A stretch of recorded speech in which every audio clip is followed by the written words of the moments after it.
Yan, hello po sa ating lahat mga ka-Team EDC. So, kitang-kita naman po dito na si Beyonce ay nakatitig nga po kay Kalingap Edu habang naglalaro ng billiard. So, sana all, napaka-supportive po talaga ni Beyonce. Parang siya lang yung nag-iisang babae dyan or siya lang po talaga yung nahagip ng kamera.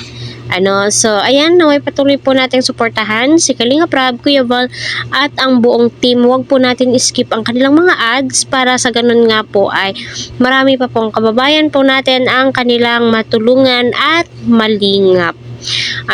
So dito mo po masasabi po talaga na kahit ano po yung ginagawa ni Eds ay andyan si Beyonce na handa po siyang suportahan. Sana all na mapapasana all ka na lamang po talaga So napakabait naman din po talaga ni Beyonce at pansin nyo mahaba po yung pasensya ni Beyonce. Kasi tingnan nyo nanonood siya, inaantay niya kung kailan matapos yung paglalaro nila Kalingap Rab ng billiard.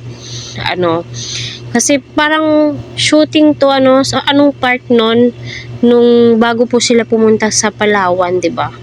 Nakita po sila sa 7-Eleven and then pumasyal, kumain sa labas, inihatid ni Edu, nagpaalam sila, 'di ba? Ganon.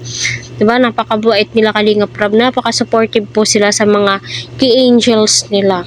At hindi po sila nabibehind sa tipong kung may pupuntahan like kay Joy, Dara, 'di ba? Masasabi mo po talaga. Pero malungkot ako doon kasi si Joy ay hindi nga po nakasama sa Albay, pero okay lamang po 'yun. At least masasabi mong masaya po sila. Masaya silang lahat, At alam naman po natin yung mga pinagsamahan ng key angels.